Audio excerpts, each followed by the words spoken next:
Ereksiyanın pozulmasında, sərtləşmənin pozulmasında biz müxtəlif üsullardan istifadə edərək pasientləri müalicə edirik. Bu üsullarımızı bir neçə qrupa bölmək istəyirəm və o haqda sizi məlumatlandıracağam. Apardığımız müalicələr fizioterapevtik üsullarla olan müalicələrdir.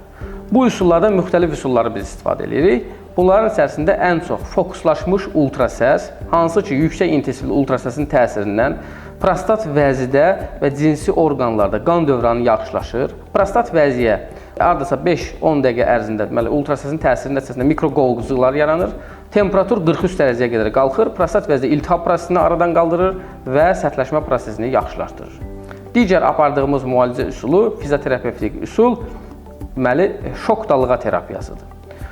Şok dalğa terapiyasının nəticəsində biz həmin aparatla və kompress olunmuş havanın təsirinə yaranmış zərbə dalğasını penisə etməklə penisin sərtləşən toxumasında yeni mikrodamarların yaranmasını stimulyasiya edirik və penisdə growth faktor, yəni böyümə faktoru dediyimiz bir faktor işə salınır.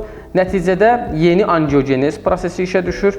Mövcud damarlar genişlənir, mövcud damarlarda qan axımı yaxşılaşır və mövcud damarların yeni şaxələri yaranır. Bunun nəticəsində də pasiyent özündə sərtləşmənin yaxşılaşmasını hiss edir. Bir də ən müasir müalicə üsullarından fizioterapevtik üsul olaraq fokuslaşmış maqnit terapiyasını istifadə edirik. Hansı ki 30 dəqiqə ərzində sizdə aralıq nahiyəsində 20.000 impuls verərək deməli, aralıq nahiyəsi əzələlərinin məşğul sağlayır və nəticədə aralıq nahiyəsi əzələləri tonuslanır. Bu da sərtləşmənin yaxşılaşmasına kömək edir. Ereksiyanın pozulmasında dünyada ən son müalicə üsullarından olan zənginləşmiş qan plazması və ya penis plazma liftingi dediyimiz xüsusi bir müalicə üsulumuz var. Hansı ki, bu üsul nəticəsində biz pasiyentdən 20-22 qram deməli, qan kütləsi alırıq. Onu xüsusi cihazda 20 qramdan təxminən 3 qrama qədər qan plazmasının zənginləşmiş hissəsini ayırırıq və həmin plazma ilə platletlərlə zəngin plazmanı aktivləşdirib yenidən penis toxumasına yeridirik.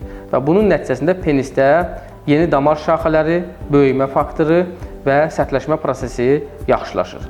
Zaman-zaman bir neçə həftə ərzində, hətta deyə bilərəm ki, bir neçə il penis toxumasının cavanlaşması prosesi baş verir.